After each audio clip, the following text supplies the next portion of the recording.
प्रसाद की थाली में जो 50 रसगुल्ले थे उसमें से 15 रसगुल्ले गायब थे, बाकी जो बचे 35 थे वो लगता था किसी ने ब्लेड से काट के बराबर भाग में बांट दिया हो।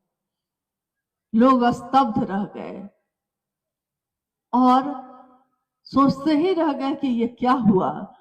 महादेव की दया की अनुभूति साहब श्री ने उस क्षण में की कि जहां कोई उनका सहारा नहीं था, जहां कोई कर्मकांड वो नहीं जानते थे और उन्होंने बस अपने मन को अर्पित किया था, महादेव ने उनके इस मन की रक्षा की, उनके इस भाव की रक्षा की, इज्जत रखी है। शिव ने अपने शिष्य की इज्जत रखी और कुछ नहीं हुआ।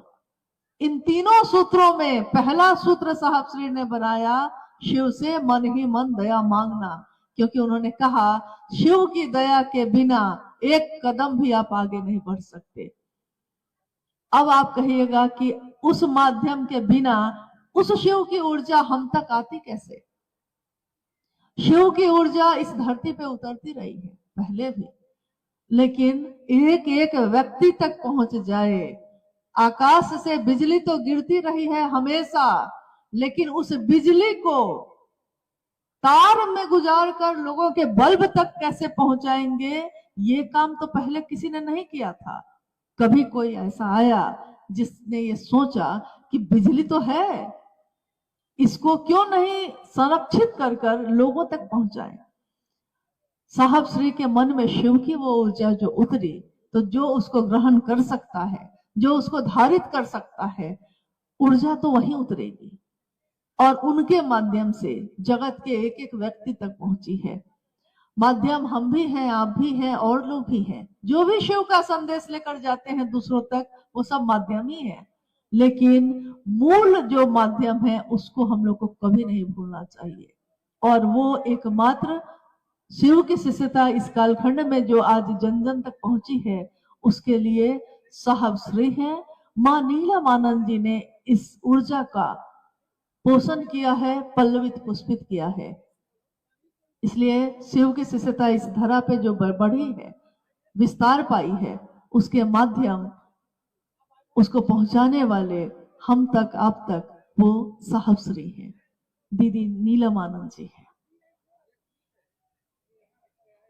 एक जिज्ञासा है, ये दीदी माँ की वाणी है कि मैं आपके रास्ते का कांटे चुनने का काम करूंगी यदि आप शिव गुरु का कार्य ईमानदारी से करते हैं। तो शिव गुरु का कार्य ईमानदारी से कैसे किया जाए, इस पर हमें समझाया जाए। जैसा अभी आपने सुना कि साहब के जीवन के बारे में आपने सुना, मां नीलमानंद शिव शिष्य साहब हरिंदरानंद जी की सहधर्मिणी 22 मई 1972 को झारखंड में अब है पलामू जिला, उसके राज परिवार की बेटी मनातूगढ़ जिनका घर है, राजमणि नीलमानंद जी का विवाह साहब श्री हरिंदरानंद जी के साथ हुआ 22 मई 1972। जिस व्यक्ति से उनका विवाह हुआ, विवाह के बाद उन्होंने जाना कि ये तो रातों को शमशान जाते हैं और इनके मन में तो एक आध्यात्म की ललक है। उसके अगले 2 वर्षों के बाद सन 1974 में साहब श्री ने शिव को अपना गुरु बनाया। मनातूगढ़ में थी उस समय मां नीलमानंद, और साहब श्री ने जो पटना के लॉ कॉलेज में पढ़ते थे, अपनी पत्नी नीलमानंद जी को यह चिट्ठी लिखी थी कि नीलम, मैंने शिव को अपना गुरु बना लिया है, तुम भी बना लो। मां नीलमानंद जी को बहुत चैन आया, बहुत संतोष आया, उनके पति को एक ठौर मिला और इसके साथ उन्होंने उसी समय साहब श्री के साथ कदम से कदम मिलाने का और आगे चलने का निर्णय ले लिया। आगे वो उनके साथ हर जगह शिव के संदेश को लेकर गई। एक डिप्टी कलेक्टर की पत्नी, एक राज परिवार की बेटी राजमणि नीलमानंद, जब शिव की लगन लगी तो वो गली गली उस शिव का गुण गाने लगी। साहब श्री के साथ जा जाकर। ये वो थी जिनके लिए मखमल के गद्दे बिछे थे और वो उससे उतरकर घर घर जाने के लिए उनके साथ चल पड़ी। अखबार बिछाकर, चादर बिछाकर, जहां जैसी व्यवस्था मिली, घास पे, मिट्टी पे, कीचड़ से जिसकी साड़ियां सन गई, ट्रैक्टर पे बैठ के खेत खेत होकर दूसरे गांव से दूसरे गांव जाते जाते, और उन्होंने साहब के साथ इस काम को आगे बढ़ाने का बीड़ा उठाया, चलती रही। आध्यात्म के दुनिया में हर व्यक्ति चल सके उस रास्ते पे कोई रास्ता नहीं था। गुरु तो थे, सदगुरु तो थे, आज भी हैं, लेकिन हर व्यक्ति उस रास्ते पे चल सकता है। हर आदमी के अंदर ये पात्रता है कि वो चल सकता है। ये रास्ता दुनिया में किसी ने नहीं बनाया था जिस पे सब चल सकते हो। सोचिए, जहां रास्ता नहीं बना हुआ हो पहले से, उस रास्ते में कितने पत्थर होंगे, कितने कांटे होंगे, कितनी कंटीली झाड़ियां होंगी। अगर पहाड़ पे कोई रास्ता बनाना हो और पहले से रास्ता नहीं हो, वहां रास्ता बनाना बहुत कठिन है। आध्यात्म के लिए, सबके लिए दरवाजा खोलना, जिसमें जाति का धर्म नहीं, जिसमें धर्म का बंधन नहीं, जिसमें वर्ण का बंधन नहीं, जिसमें पुरुष और स्त्री का बंधन नहीं, भेद नहीं, वो रास्ता बनाने में साहब और दीदी के मन प्राण घायल हुए, लहूलुहान हुए, और तब जाकर रास्ता एक बन सका, जिसपे आगे तो वो रास्ता बनाते गए और पीछे लोगों को कहते गए, आइए भगवान शिव को अपना गुरु बनाइए, उस भगवान को अपना बनाइए जो सबका है लेकिन आपका अपना नहीं है, उसको अपना बनाइए। और उसको अपना बनाने के लिए आप इस रास्ते पे चल सकते हैं। ये रास्ता, जिसमें रास्ता, पाथे, तीनों सूत्र हैं। पाथे मतलब रास्ते में जब आदमी को भूख लगती है ना, तो वो कुछ खाने पीने का सामान रखता है। इस रास्ते पे चलने में हर जगह जो मदद करता है वो तीनों सूत्र, जो उस समय निरूपित हुए, उसका निरूपण हुआ, जो दिए गए, देते गए और आगे बढ़ते गए। रास्ता आगे खुलता गया है, पीछे से लोगों का कारवां चल रहा है।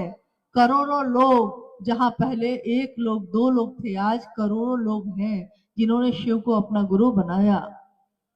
और मां नीलम आनंद जी ने उस समय ये पंक्ति कही थी जो अभी भाई सोमेंद्र जी ने पढ़ा है।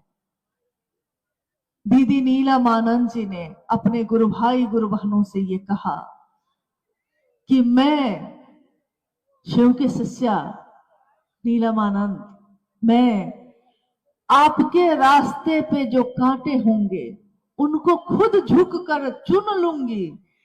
शर्त एक ही है, बशर्ते गुरु कार्य में बेईमानी नहीं। उन्होंने उस दिन ये कहा कि गुरु के काम में बेईमानी मत करिएगा। जगत के लिए बेईमानी करते हैं, कोई बात नहीं, पाप भी यहीं का, पुण्य भी यहीं का, लेकिन महादेव का नाम लेकर महादेव के काम में व्यापार शिव के शिष्य नहीं करेंगे। और जो ऐसा नहीं करेंगे, जो सही मनसा से इस रास्ते पे बढ़ेंगे, उस रास्ते के कांटों को मैं झुककर चुन लूंगी, छाया बनकर सदैव आपके साथ चलूंगी। ये उनका उस समय का उद्घोष था। शिव तुम जागो, हे महादेव आप हैं, लेकिन सबके दिल में नहीं जगे हैं। उस शिव को जगाने की बात उन्होंने कही, कांटों को चुनने की बात उन्होंने कही।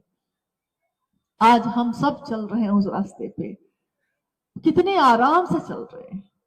कार्यक्रम हो रहे हैं, घोषणाएं हो रही हैं, लोग शिव शिष्य बन रहे हैं, शिव शिष्य बन के अपने जीवन बिता रहे हैं, आनंद में हैं। लेकिन किसी ने ये काम नहीं किया होता तो आज हमारे दिल में ये आनंद नहीं होता। दीदी नीलम आनंद जी ने साहब के इस संकल्प में जो अपने जीवन की आहुति दी, लेकिन जीवन के साथ दी, उन्होंने जिया इस जीवन को। शरीर में उनकी दोनों किडनियां फेल थी।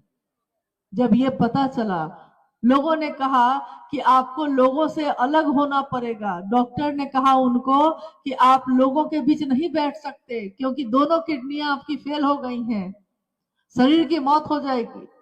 और मां नीलम आनंद जी ने उस समय कहा कि जिस दिन मेरा अपने गुरु भाई गुरु बहनों से दूर रहना हो जाएगा तय, मैं उसी दिन चली जाऊंगी। जब मैं अपने गुरु भाई गुरु बहनों के साथ बैठ ही नहीं पाऊंगी तो इस जीवन का मैं क्या करूंगी। और महादेव के लिए से दूसरों के लिए मैंने कहा है, खुद के लिए नहीं कहूंगी, क्योंकि कोई प्रेम करने वाला अपने प्रेमी को, जिसको वो प्रेम करता है, कष्ट नहीं देता, दुख नहीं देता। जीवन में आए, महादेव का काम किया और शरीर का अंत हुआ, लेकिन ऊर्जा जो यहाँ उतरी है, आज भी असंख्य लोगों की अनुभूति है ये, कि साहब और दीदी का साथ उनको मिलता है जब भी वो मांगना चाहते हैं, जब भी वो इसको पाना चाहते हैं।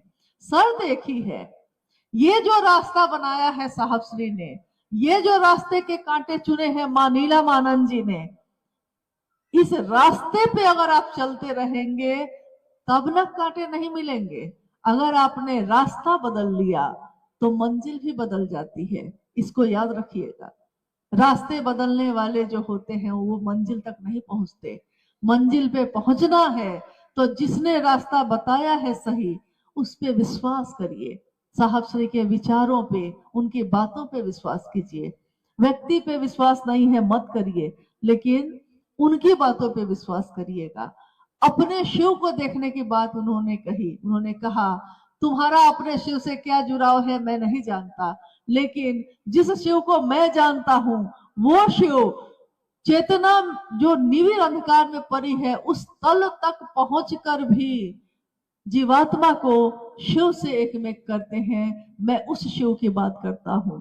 मेरे शिव को, जिस शिव को मैंने देखा है, वो अद्भुत है, अद्वितीय है, अप्रतिम है शिव की शिष्यता, और इससे ज्यादा सुंदर और कुछ भी नहीं। संसार की सुंदरता खत्म हो सकती है, संसार का सत्य बदल सकता है। जैसे अभी तो कुछ दिन पहले हमारा सत्य क्या था? कुछ दिन पहले तक हम लोग पंखा अपना बनाए हुए थे, आज हम चादर को अपना बनाए हुए हैं, फिर कल उसको छोड़ेंगे। आज मौसम ऐसा है, कल गर्मी होगी, किसी दिन बारिश होगी। मौसम भी बदलते हैं, वक्त भी बदलता है, जरूरत भी बदलती है, और जरूरत के साथ हमारा आपका सत्य भी बदलता है। आज जो फूल खिले हैं शाम तक मुरझा जाएंगे। आज खिले हैं ये इसका सत्य है, लेकिन शाम तक ये सत्य बदल जाएगा। एकमात्र शिव के लिए ये कहा गया, शिव सत्यम शिवम सुंदरम। शिव सत्य है, जिसकी सच्चाई कभी नहीं बदलती। शिव सुंदर है, उस सुंदरता का क्षय नहीं होता कभी, उसकी सुंदरता कभी कम नहीं होती। उसी शिव को अपना गुरु बनाइए और दूसरों तक पहुंचाने की बात करिए। दूसरों तक उसी रूप में पहुंचाइएगा और उसी रास्ते पे चलते हुए पहुंचाइएगा, जिस रास्ते का निर्देश, जिस रास्ते को दिखाया है साहब श्री ने। उन्होंने कहा है, इस पथ पे चलने वाले पथिक का, इस पथ पे चलने वाले पथिक का, जो आज हैं, आज भी जो पथिक हैं, जो चल रहे हैं, या आने वाले समय में जो पथिक होंगे, जो चलेंगे, हजारों साल बाद भी अगर कोई चलेगा, मैं शिव का शिष्य हरिंद्रानंद उसका पद प्रक्षालन करूंगा।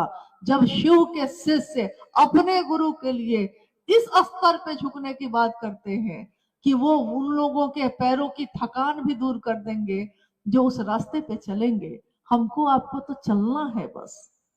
आइए चलते हैं उस रास्ते पे जो उन्होंने दिखाया है। ये रास्ता सुंदर है, सुगंधित है, मन प्राण को आनंदित करने वाला है और शिवमय है। हम सबका जीवन जो साहब श्री ने चाहा जैसा शिव से भरा हो, शिव भाव से आप्लावित हो, इसी की कामना करते हैं। आपने जो ये कार्यक्रम आयोजित किया, इस कार्यक्रम के माध्यम से हर घर में शिव शिष्टता का दिया जले, लोग शिव से जुड़े। यहाँ व्यक्ति से जुड़ने की बात नहीं की गई। आपको हमसे, उनसे, इनसे जुड़ने की जरूरत नहीं। जो जहां है सीधे शिव से अपना जुड़ाव कर सकता है। लेकिन याद रखिएगा, अगर हम साहब श्री के प्रति कृतज्ञ न होंगे, मां नीलमानंद जी के इस आहुति के पीछे हमारा मन नहीं झुकेगा, तो हम उस शिव तक भी नहीं पहुंच सकते। जो कृतज्ञ होता है वो शिव से हो ही नहीं सकता, और जो कृतज्ञ होता है, झुका होता है, एहसान मानता है, वो शिव का शिष्य होता है। इसलिए उस रास्ते पे चलते जाना है, दूसरों को भी चलाना है। कल को हम भी ना होंगे, कल को आप भी ना होंगे, नई पीढ़ियां आएंगी, चलती रहेंगी, शिव के शिष्यता का अलख जलता रहेगा। ये धरती जौनपुर की शिव के शिष्यता से पहले भी आप प्लावित हुई है, लेकिन उस समय एक शिव के शिष्य दधीची हुए, और देवताओं को जब जरूरत पड़ी, जब उनको ये पता चला कि एकमात्र उन्हीं की हड्डी से बना हुआ जो हथियार होगा उसी से उस राक्षस की मृत्यु होगी, तो उन्होंने अपनी हड्डी का भी दान दिया था। एकमात्र ऐसे ऋषि जो इस धरती के थे, शिव के शिष्य, जिन्होंने देवताओं को भी जरूरत पड़ी तो अपनी हड्डी का दान दिया है। यह उदाहरण है, लेकिन एक थे वो। आज लाखों करोड़ों शिव के शिष्य इस धरती पे, इस पूरे भारत वर्ष में, विश्व के कोने कोने में विचर रहे हैं। ये स्थापित मंदिर नहीं है, ये लोग एक जगह स्थापना हो गई हो ऐसा मंदिर नहीं है। ये चलते फिरते मंदिर हैं, जो जहां जाते हैं अपने गुरु शिव के नाम का दिया जलाते हैं। ये चलते हैं, दिखते हैं साधारण, लेकिन सीधे शिव की बात करते हैं, ना अपनी ना उनकी। जो आए हैं यही रह जाएगा। चलिए हम सब चलते हैं, दूसरों को भी चलाते हैं। यही कामना है कि हम सबका जीवन शिवमय हो, सुखमय हो, महादेव की दया सबके दिलों में उतरे। आप सभी के चरणों में प्रणाम। क्योंकि आपको लगेगा कि ये मेरा तो था ही नहीं, ये मेरा है ही नहीं। मेरा घर मेरा है, उसकी सफाई हम करते हैं, उसकी देखभाल हम करते हैं। मेरा परिवार, मेरे बच्चे, मेरा पति, मेरी पत्नी, मेरे माँ बाप, यानी जिस भी चीज से मेरा जुड़ा है, मेरी संपत्ति, मेरी जमीन, जिस चीज से भी मेरा जुड़ा हुआ है, उसके प्रति हमारा मन परवाह करता है। और ये परवाह आपके लक्षण दिखाई दे जाते हैं कि आप कितनी परवाह किसकी करते हैं। हमारे ही समाज में, हमारे ही परिवार में ऐसे कितने लोग हैं, एक माँ के बच्चे हैं, एक माँ की संतान है, लेकिन जब बड़े होते हैं और संपत्ति का बंटवारा होने लगे तो क्या होता है, मन से भाई के प्रति भाव ही खत्म हो जाता है। एकदम पक्के दुश्मन नजर आने लगते हैं उस समय। संपत्ति, चीजें, ये सब चीजें इतनी ज्यादा प्रभावी हो जाती हैं कि मन से भाई का भाव खत्म हो जाता है, और जिस दिन ये भाव खत्म हो जाता है हम उसकी परवाह करना भी छोड़ देते हैं।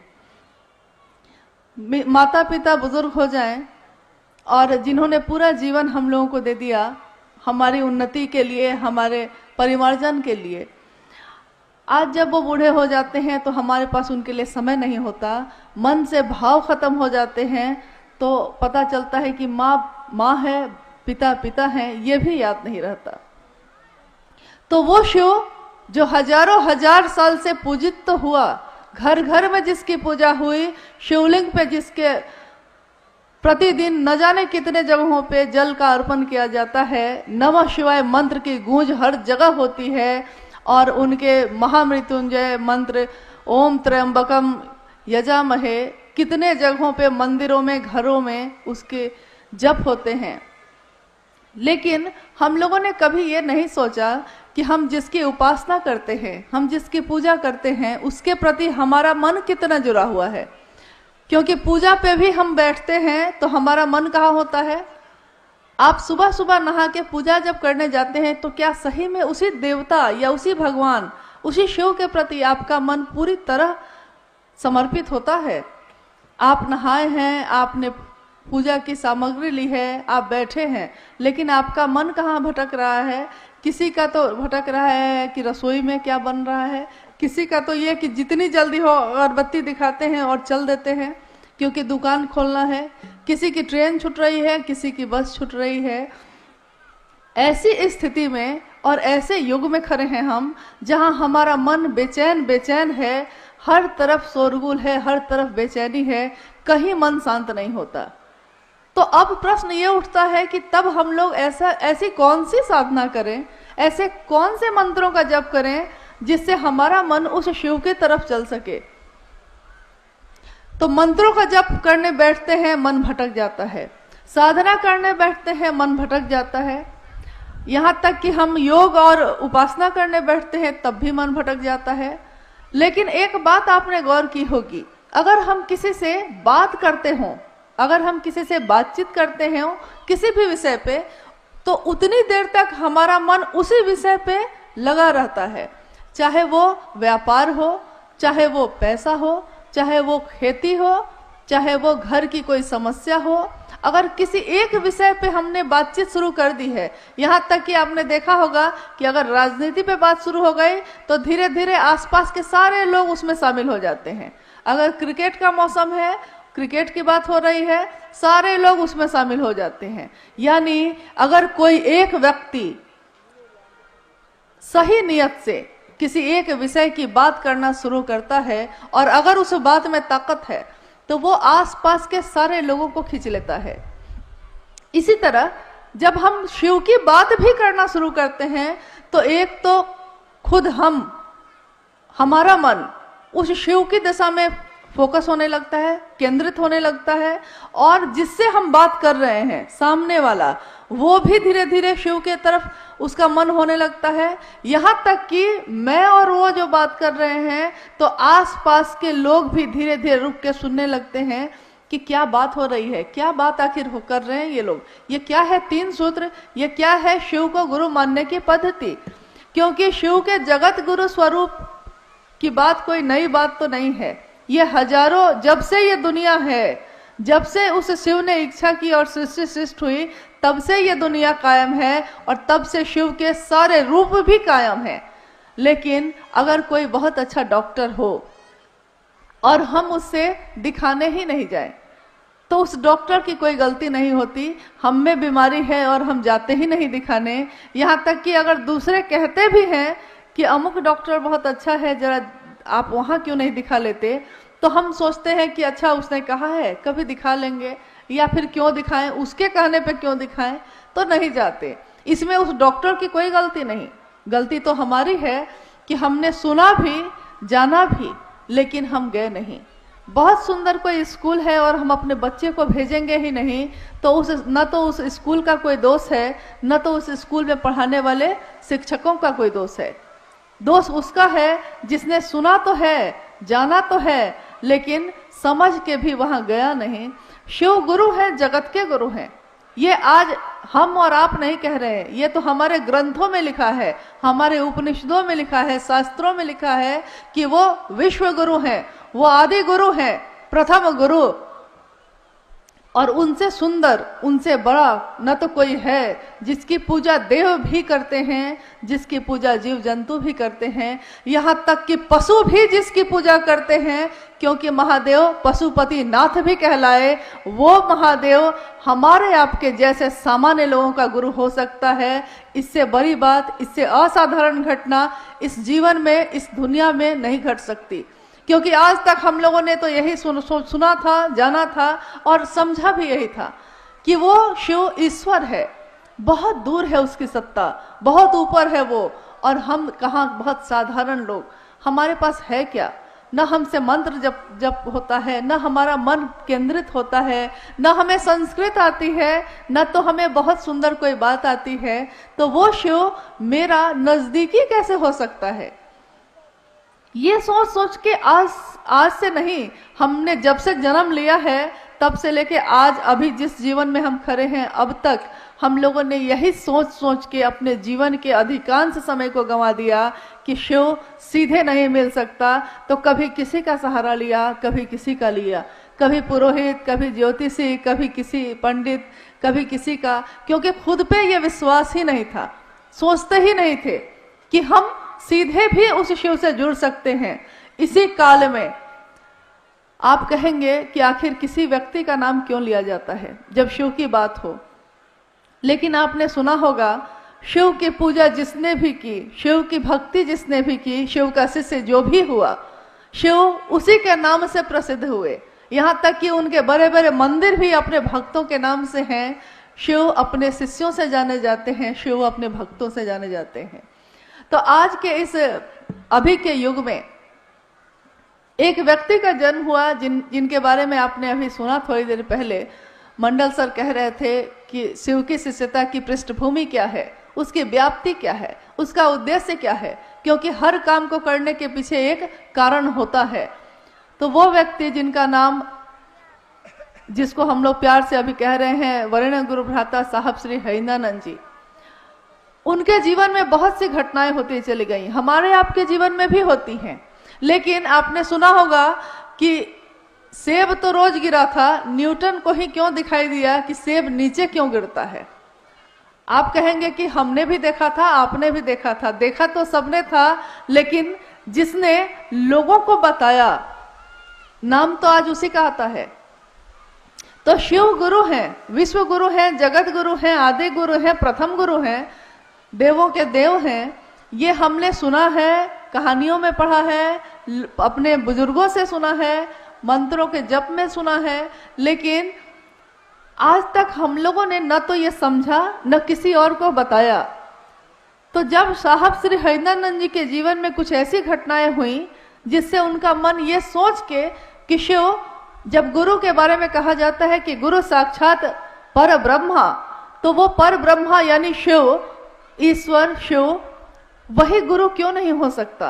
क्योंकि हम लोगों ने आज तक यही सुना था कि गुरुर ब्रह्मा गुरुर विष्णु गुरुर देवो महेश्वर, गुरुर साक्षात पर ब्रह्मा गुरुर देवो महेश्वर।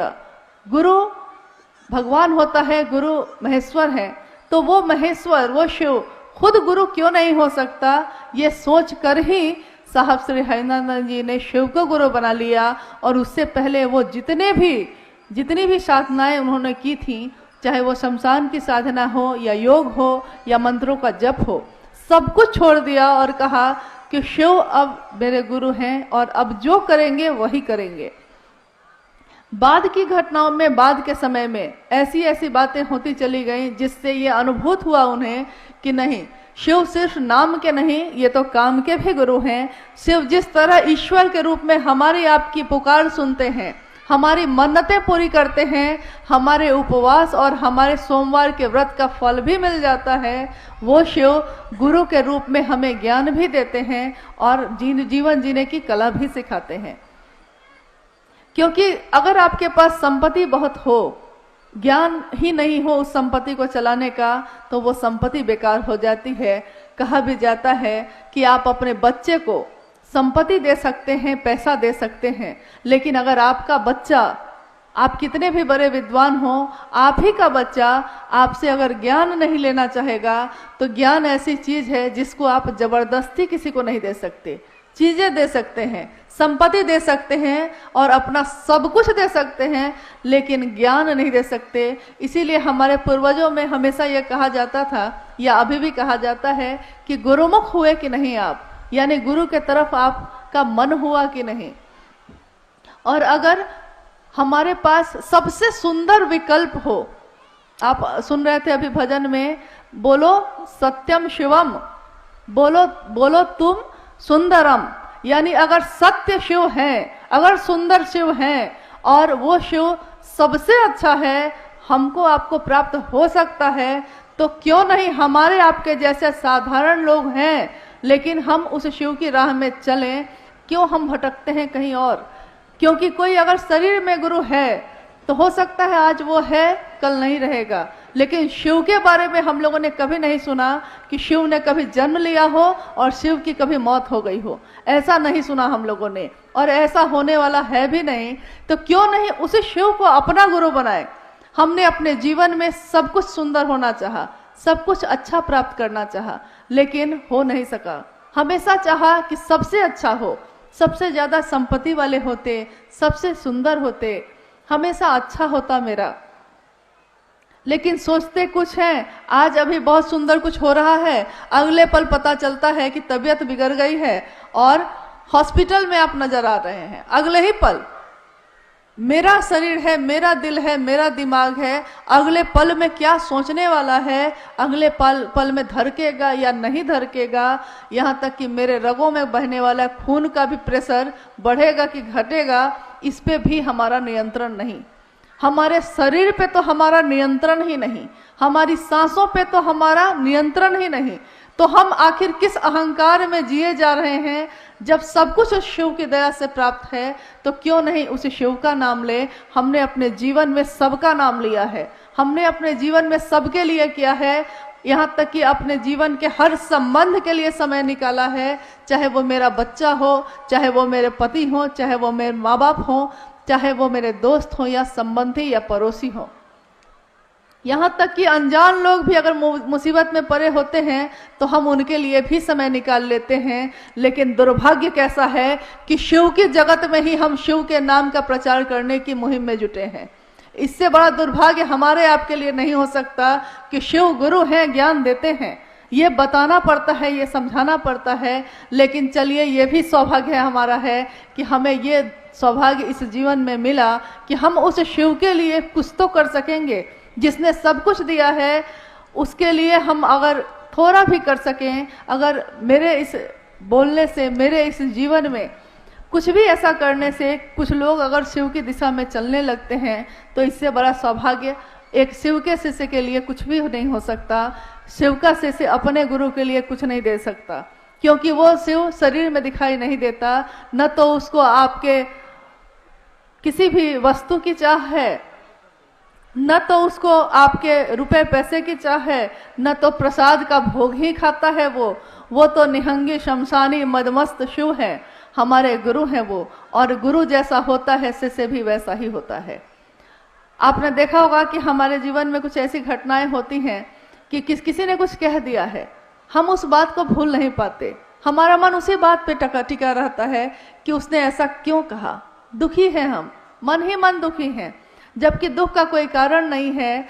जिसके लिए सोचना था उसके लिए नहीं सोचा, जिसके लिए नहीं सोचना था उसी पे सोचे चले जा रहे हैं।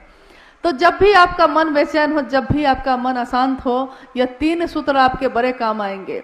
और ये हम नहीं कहते, हम लोग ये कहने नहीं आए हैं कि नहीं आप करिए ही, ये तो एक जांच का विषय है। आप परीक्षा कर सकते हैं, आप करके देख सकते हैं। अगर आपको लगे कि नहीं इसका कोई परिणाम नहीं है तो आप स्वतंत्र हैं नहीं करने को। लेकिन अगर आपको लगता है कि शिव का नाम लेने का परिणाम है तो उस शिव को भूलिएगा मत। इस शिव के कार्य में हमारी आपकी सहभागिता यही रहेगी कि हमने क्या किया है। पूरी दुनिया ने सब कुछ किया शिव के लिए, लेकिन मैंने क्या किया, ये मुझको थोड़ा विचार करना होगा, थोड़ा रुकना होगा। हर व्यक्ति शिव का नाम ले रहा है, शिव से प्राप्त कर रहा है, लेकिन उस शिव के प्रति कृतज्ञता ही नहीं है, कोई एहसान ही याद नहीं है, तो हम कैसे शिव की संतान, या हम कैसे शिव के शिष्य, या कैसे हम भक्त।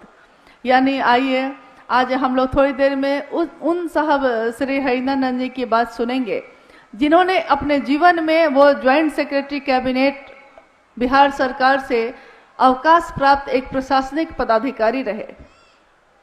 उनके परिवार के में भी शिक्षा का ही माहौल रहा। उस माहौल में एक ऐसी संतान बन के वो निकले जिन्होंने अपने जीवन, लौकिक जीवन में तो अपना जो चरम था उसको देखा ही, पारलौकिक जीवन में भी लोगों का एक जो आवेश पैदा करना होता है, एक जो संदेश देना होता है। क्योंकि हमको भी कुछ मिलता है, लेकिन हम में से कितने लोग ऐसे हैं जो कुछ बढ़िया मिला हो तो चाहते हो कि दूसरे को भी थोड़ा बांट दें।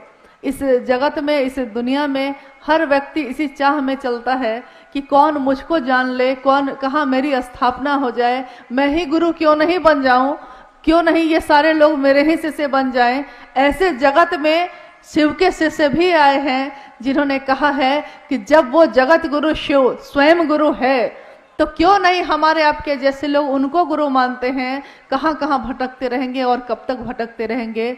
शिव के शरण में चलें, शिव के पास चलें, शिव से दया मांगे, शिव की चर्चा करें और उस शिव को उन्हीं के पंचाक्षरी मंत्र नमः शिवाय से प्रणाम करने का थोड़ा अभ्यास करें। थोड़ा मन में ये अभ्यास आ जाए कि मन जप ले उस शिव का नाम। कहा जाता है कि सांसों की माला पे, सांसों की माला जन्म से शुरू होती है और मौत के साथ खत्म हो जाती है। उन सांसों की माला पे जप लूं मैं शिव का नाम। हे शिव, आप मेरे गुरु हैं, मैं आपका शिष्य हूँ, मुझे शिष्य पे दया कर दीजिए। ये कह आप अपने मन से कह के तो देखिए। देखिए उस शिव की दया तो चल ही रही है, हम ही लोग उनकी तरफ नहीं जाते, हमारा ही मन नहीं जाता। थोड़ी उस शिव की चर्चा करके देखिए क्या होता है जीवन में। थोड़ा उस शिव को नमः शिवाय मंत्र से प्रणाम करके देखिए। इसके लिए भी आपको न तो कहीं जाने की जरूरत है, न तो किसी भी चीज की जरूरत है। सांस चलती है आपकी, आती है और जाती है, उसी सांस पे आप बहुत सहज और सरल ढंग से नमः शिवाय का अभ्यास कर सकते हैं। जब सांस अंदर जाती है मन में सोचिए नमः जाता है, जब सांस बाहर आती है सोचिए कि शिवाय जाता है। नमः शिवाय, नमः शिवाय, ये एक ऐसा वर्तुल कायम करता है जो हमारे मन में भी उस शिव की गूंज पैदा कर देता है।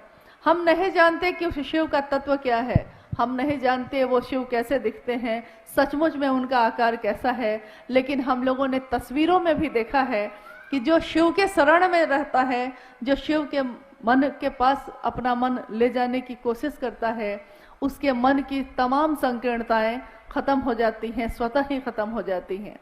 साहब की लिखी हुई एक किताब है शिष्यानुभूति, छोटी सी किताब है। क्या आप लोगों के पास, किसी के पास है वो किताब? आप लोगों में से किसी के पास शिष्यानुभूति है? कभी पढ़ा है आपने?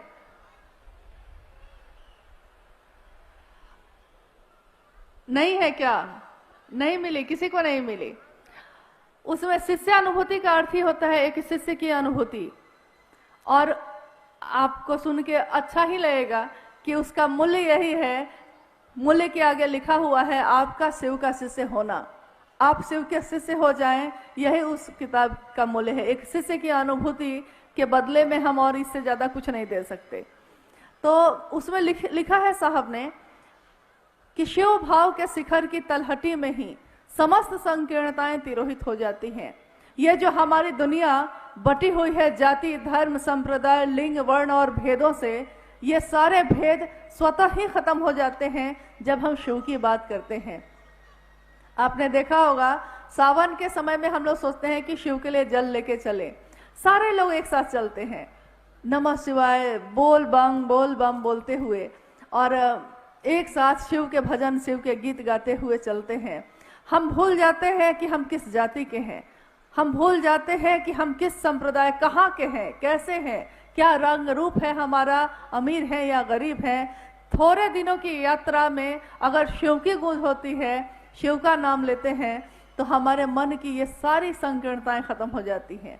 सोचिए अगर पूरे जीवन में ये गूंज हो जाए, पूरे जीवन के पल प्रतिपल और हर सांसों में उस शिव को नमन हो जाए, तो क्या नहीं हो सकता। एक शिव के शिष्य के लिए कुछ भी असंभव नहीं है। मानव ही ऐसा है जो जीव से शिव हो सकता है, जिसमें एक संभावना है। ठीक वैसे ही जैसे एक बीए में एक संभावना होती है पेड़ बन जाने की, संभावना है वो, लेकिन अगर आप उसको रोपिएगा नहीं, उसको धरती में गाड़िएगा नहीं, उसकी सेवा नहीं करिएगा, तो उसमें से, उस बीए में से, उस बीज में से पौधा नहीं निकल सकता, फूल पल्लवित और पुष्पित नहीं हो सकता। शिव का प्रेम भी हम में, आप में जन्मजात ही पैदा होने के साथ ही है, लेकिन हम लोग उस शिव के प्रेम को भूल गए हैं। आइए इस शिव गुरु महोत्सव के माध्यम से, शिव की बात के माध्यम से हम अपने मन में बड़े उस बीए को थोड़ा सिंचित करें, थोड़ा सींचे, अपने मन के भाव से, अपने विचारों से, अपनी बोली से, अपने प्रणाम से, ताकि हमारे मन में भी शिव की शिष्यता पल्लवित हो, पुष्पित हो, और हमारा आपका जीवन भी शिवमय हो। थोड़ी देर में साहब श्री हरिनानंद जी से हम लोग सुनेंगे कि कैसे हम अपने गुरु की दिशा में चल सकते हैं, किस तरह चलें, क्या करें। इसके लिए थोड़ी देर में वो तुरंत उपस्थित होंगे, और हमारा अनुरोध होगा उनसे कि हम सभी शिव शिष्यों को ऐसी ऊर्जा दें ताकि आने वाले समय में हम अपने शिव के लिए कुछ भी काम आ सकें। हमने अपने जीवन में सबके लिए किया, थोड़ा शिव के लिए भी करें। आइए चलते हैं, और आप सभी के चरणों में मेरा प्रणाम है, इसी अनुरोध के साथ कि आज मिले तो हैं, लेकिन इस मिलन को भूलिएगा नहीं, इस बात को भूलिएगा नहीं। हम न रहेंगे, आप न रहेंगे, लेकिन हमारी संतान, हमारे परिवार, हमारे इस दुनिया में शिव का नाम चलता रहे। बस यही हमारा सबसे बड़ा कार्य, सबसे बड़ी सहभागिता शिव के गुरु कार्य में होगी। आप सभी के चरणों में मेरा प्रणाम।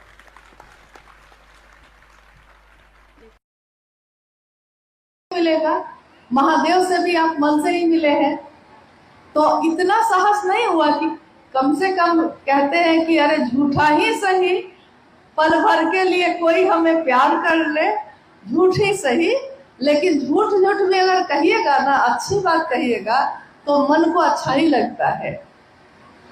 जैसे कोई आया है, अब आ गया है आपके घर में, आप उसको याद नहीं कर रहे थे, लेकिन सामने आया तो बोलते हैं आप, अरे देखिए आप आ गए, अभी अभी आप ही को याद कर रहे थे।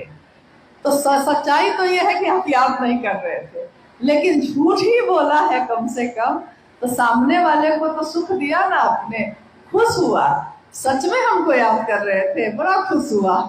हाँ, तो महादेव को कम से कम झूठा ही सही कह देते अभी आप कि हाँ हम सब मिल लिए हैं, नहीं।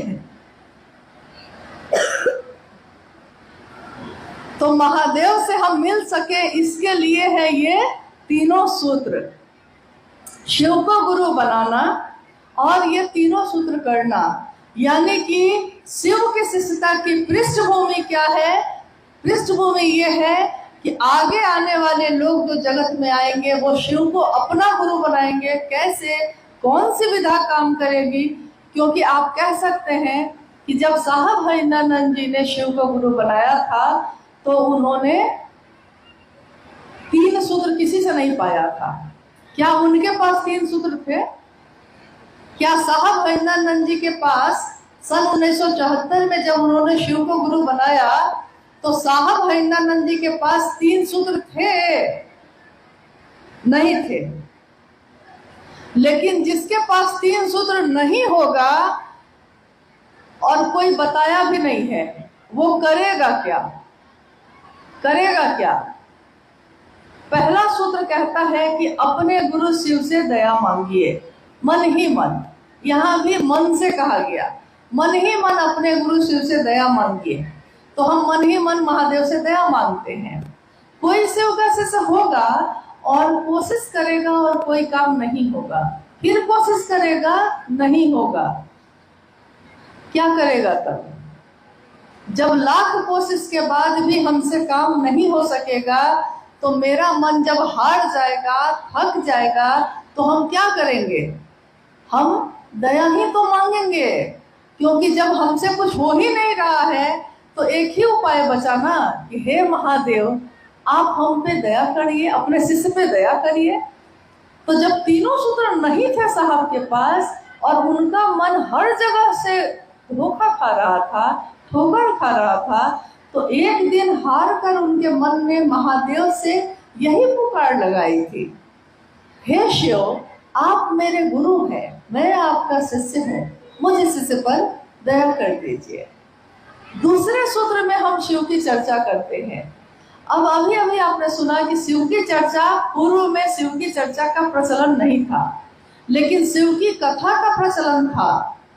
जैसे राम कथा, कृष्ण कथा या शिव पुराण की कथा, ये सब तो प्रचलन हजारों साल से है। हर जगह गांव देहात में भी हम लोग यहाँ होता था, नहीं होता था? शिव कथा कहा लेते हैं, पूजा रख लेते हैं। लेकिन शिव चर्चा ये शब्द जो है ये कब आया? जब शिव शिष्यता की व्याप्ति होने लगी, शिष्यता बढ़ने लगी, शिव की चर्चा का विस्तार होने लगा, तो साहब ने ये बात कही कि ये क्या है, ये जो बातचीत है आपस की, इसको क्या कहते हैं? इसको कहते हैं शिव चर्चा। अब साहब कहते हैं कि मेरे गुरु शिव ने इतना ही कहा था कि तुम जो करते हो दूसरे को करने को कहना। अब उन्होंने ये नहीं कहा था कि शिव की चर्चा करने में फोटो भी लगाना, प्रसाद भी चढ़ाना, नाच गाना भी करने लगना, नहीं, बाजा भी लगाइए लेना। ये सारी बात तो मेरे गुरु महादेव ने नहीं कही थी मुझको। उन्होंने तो कहा था कि हर व्यक्ति से बात करे, क्योंकि बात करने से ही सबसे ज्यादा सामने वाला आपकी बात को ग्रहण कर सकेगा, सुन सकेगा। बाजा लगाना गलत नहीं है, आपको जरूरत है बाजा लगाइए। तस्वीर या प्रसाद रखना गलत नहीं है, ये तो प्रचलन हजारों साल से आया है। लेकिन शिव चर्चाओं में जब आप जाते हैं 2 या 3 घंटे के लिए और उसमें अगर हम ये सारे कर्मकांड करने लगेंगे तो 2 घंटे का समय है। अब उसी 2 घंटा में बारी बारी से सबको चर्चा भी करनी है और मेरे महादेव का कैसे काम बढ़े इस पे भी बात करनी है। तो उसी 2 से 3 घंटे में ये सारे काम करने हैं। अगर आपके पास है ये चीजें आप तो कर लीजिएगा, लेकिन साहब हरिनंदन जी के पास तो बहुत सारी चीजें थी। डिप्टी कलेक्टर ही थे, उनकी पत्नी राजमणि नीलम आनंद राज परिवार की बेटी भी थी। अभी आपने सुना कि मां नीलम आनंद जी का ननिहाल था मसनौडी, इसी कोडरमा जिले में, और काफी समृद्ध परिवार रहा है। तो किसी चीज की कमी थी क्या उनको? वो अगर शिव चर्चा कराते तो क्या क्या रखते वहां? अगर साहब और दीदी माँ शिव चर्चा का आयोजन करें तो उनको क्या क्या रखना चाहिए?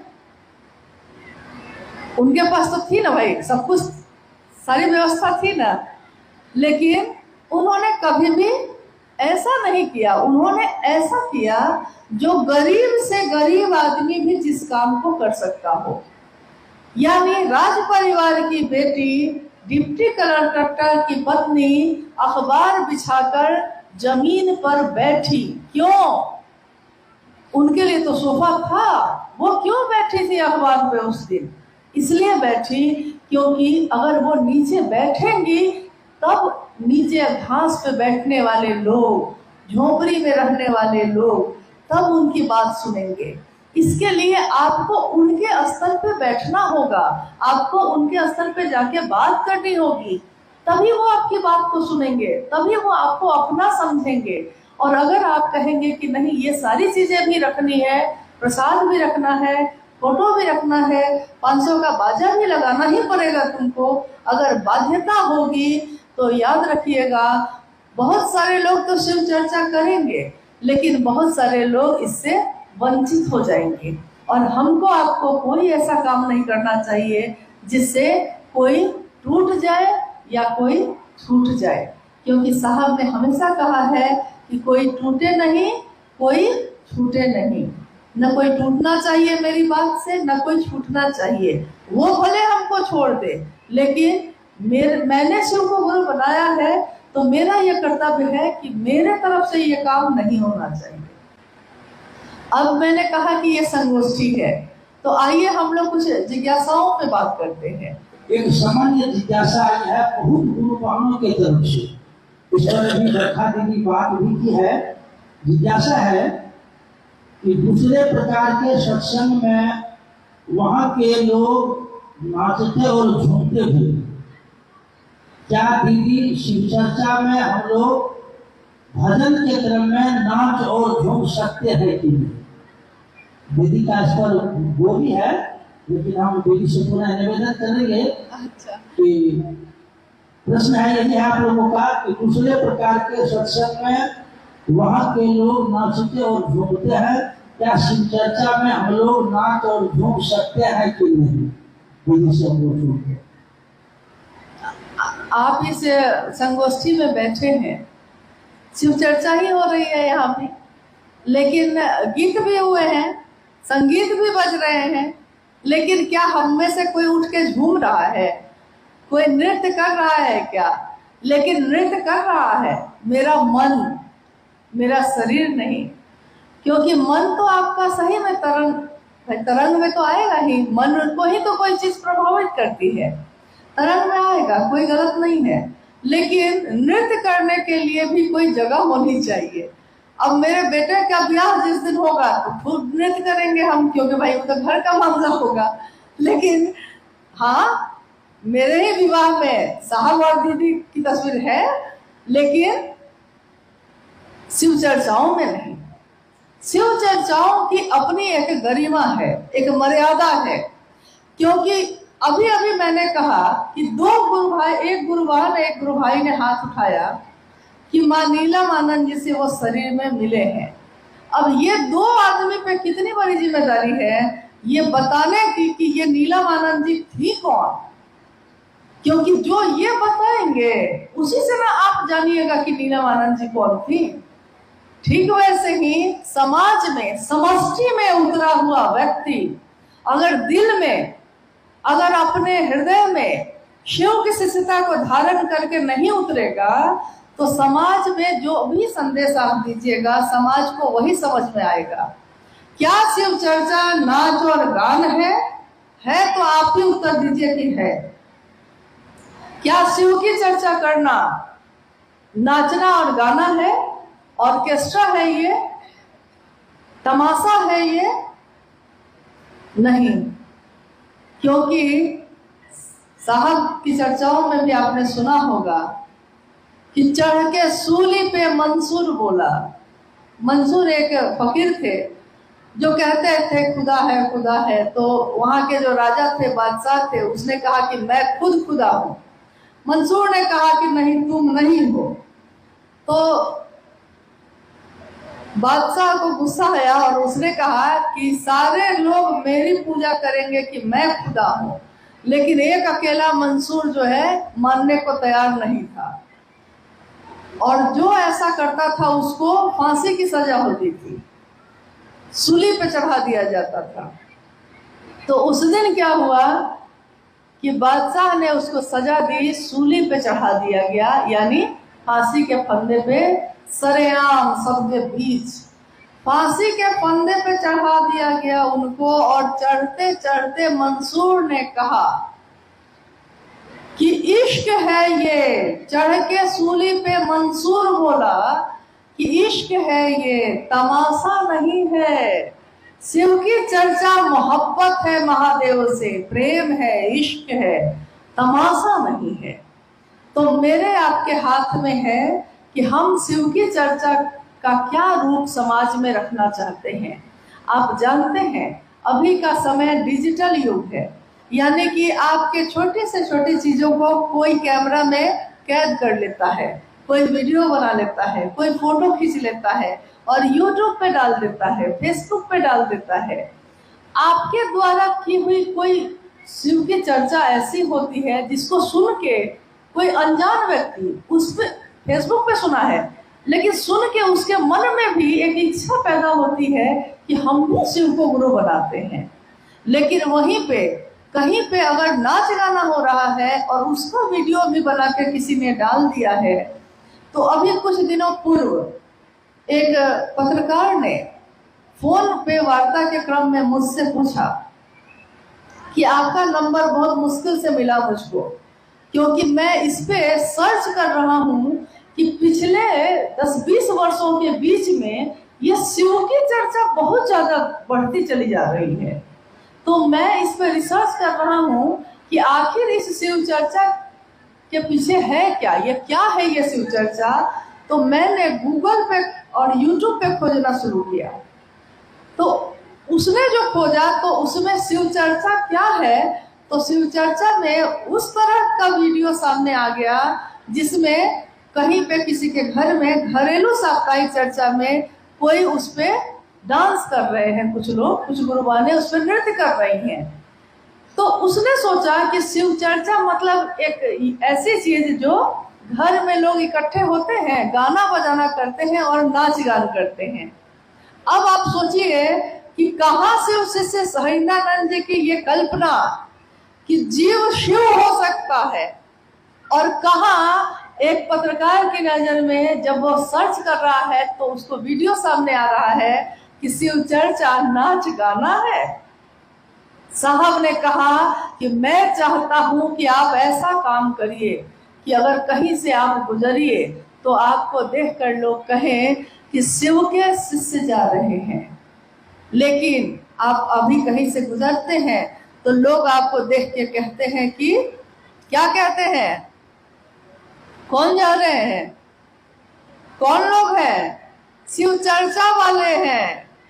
जैसे कोई बाजार में बिकती हुई कोई चीज है। शिव शिष्यता तमाशा नहीं है, शिव शिष्यता व्यापार और तिजारत नहीं है, शिव की शिष्यता मोहब्बत का रास्ता है।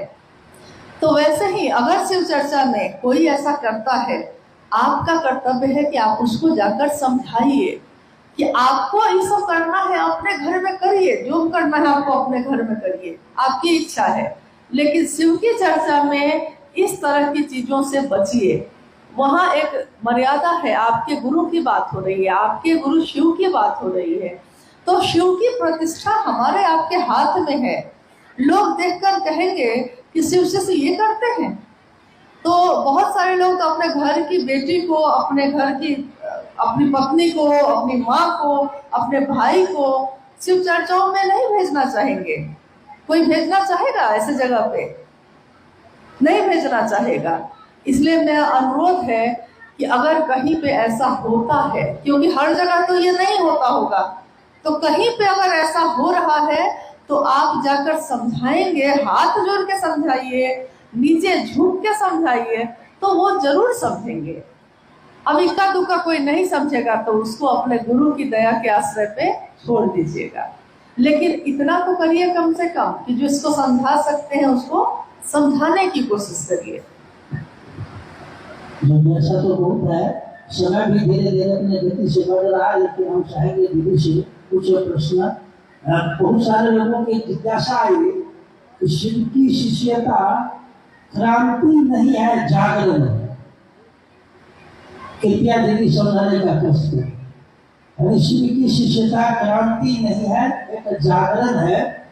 साहब श्री ने ईश्वर कुछ कहा है, दीदी से लोग सुनना चाहते हैं। देखिए, उसी शिष्यानुभूति किताब में एक पंक्ति है कि शिव की शिष्यता क्रांति नहीं, एक जागरण है व्यक्ति के आध्यात्मिक एवं मानसिक तल का। आध्यात्मिक यानी जो ईश्वर की तरफ चलने का रास्ता दिखाए, मानसिक यानी जो मेरे मन में चलता है लगातार। मन क्या है?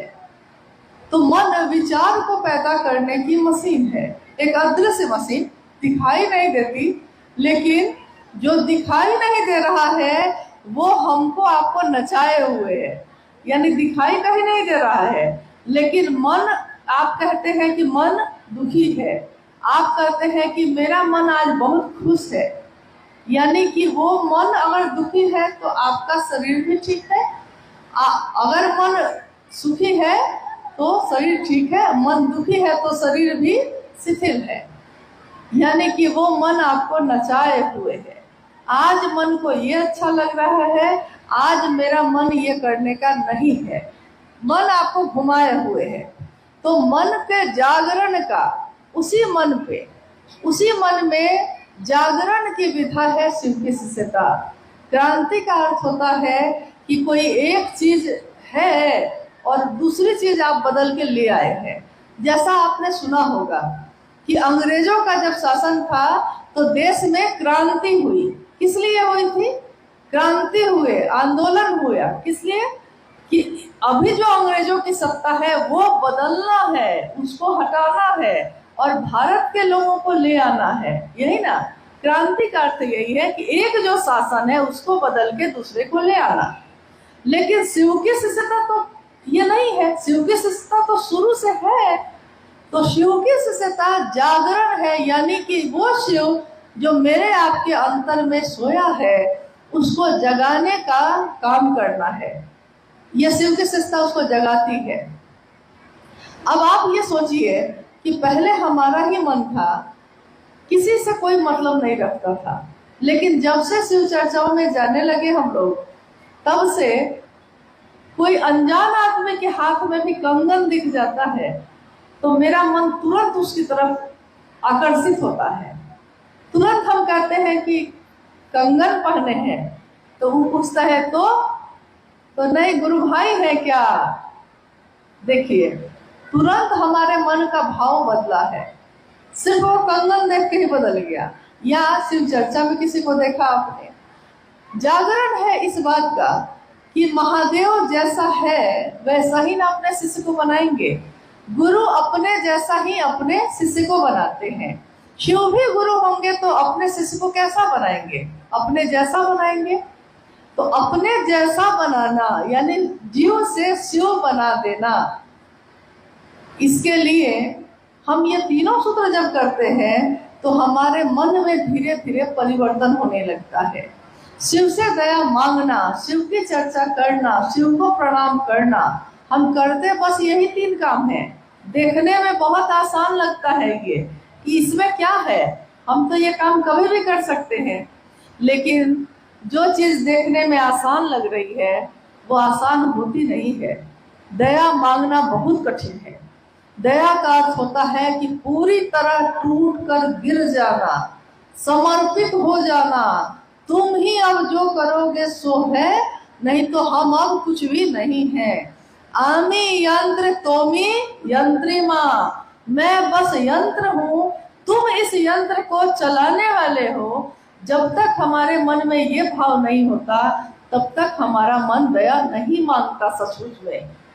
लेकिन साहब हरिनंदन जी ने कहा कि शिव की चर्चा में अविश्वास हो तब भी, अश्रद्धा हो तब भी, संशय है यानी शक है, धोखा हो जाएगा, क्या पता यहाँ भी कुछ होगा कि नहीं होगा, ये हो तब भी अगर आप खड़े रह गए, सिर्फ खड़े रह गए, तो नतीजा वही होता है जो विश्वास करने पे होता है। अविश्वास में भी परिणाम वही आएगा। खड़े रहना जरूरी है। तो ये जागरण जो हमारे आपके मन में हुआ है, इस जागरण को लेकर हम लोग खड़े रहें अपने गुरु शिव के लिए। कि माँ की डायरी में लिखा था, आंसू का उपहार महागुरु आज चढ़ाने आई हूँ।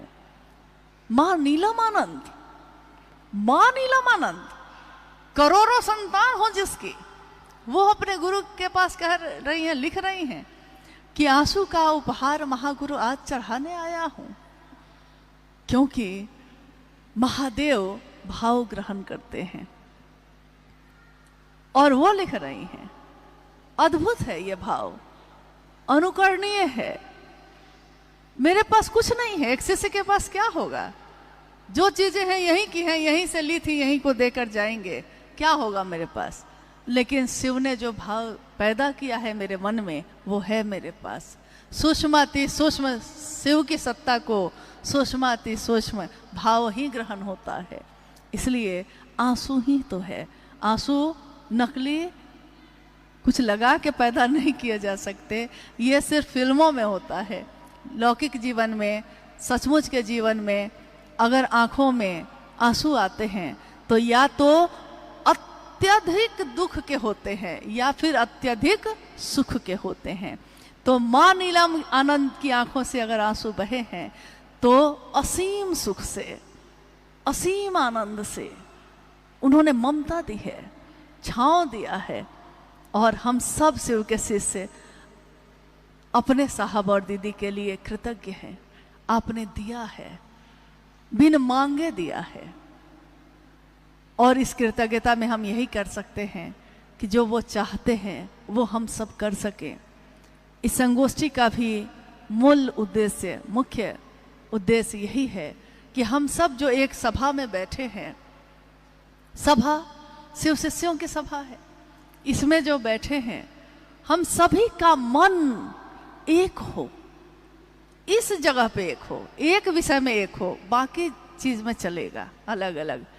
आपको दूसरा कपड़ा पसंद है, हमको दूसरा पसंद है, आपको दूसरा खाना पसंद है, हमको दूसरा पसंद है, लेकिन आपको भी महादेव ही पसंद है, हमको भी महादेव ही पसंद है। आपने भी दिल उन्हीं को दिया, हमने भी दिल उन्हीं को दिया है। तो आइए हम सभी शिव शिष्यों का मन एक ही भाव संचरित हो हम सबके हृदय में। एक ही भाव, एक ही सोच, एक ही बात कि महादेव के शिष्य बनेंगे भी और बनाएंगे भी। और इसके सिवा न साहब ने कुछ और किया, न हम और कुछ करेंगे, लेकिन साहब की लिखी हुई एक एक चीज, उनकी बनाई हुई एक एक चीज, चाहे वो कुछ भी हो, चाहे वो कोई व्यवस्था हो, चाहे वो संस्था हो, चाहे वो न्यास हो, चाहे वो शिव शिष्यता के क्रम में चलने वाले कार्यक्रम हो, साहब ने के निर्देश के सिवा शिव के शिष्यता में इस धरती पे और कुछ भी नहीं है। ये मैंने अनुभूत किया है, आपने किया है कि नहीं मुझको नहीं पता, क्योंकि अगर उस परिधि में मैंने आज तक अपने जीवन में कोई भी काम किया है तो वो महादेव के भाव से भरा रहा है। अगर किसी के द्वारा मैंने देखा है कि उन्होंने एक रेखा खींची है, एक सीमा खींची है, शिव शिष्यों का आचरण कैसा होना चाहिए, तो उन्होंने सीमा रेखा खींची है।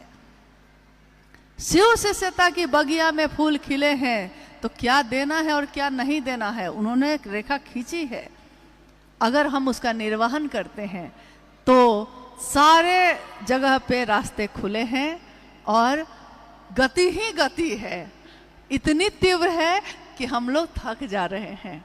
साहब आप कितना काम कराइएगा, थक जा रहे हैं नहीं, लेकिन काम खत्म नहीं हो रहा है।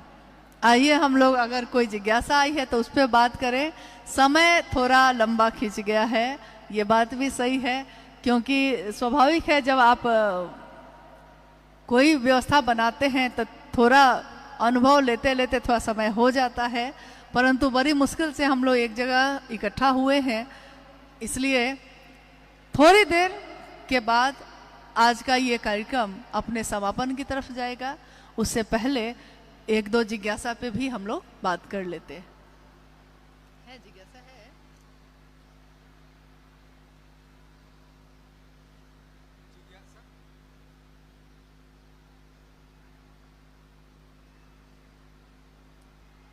अब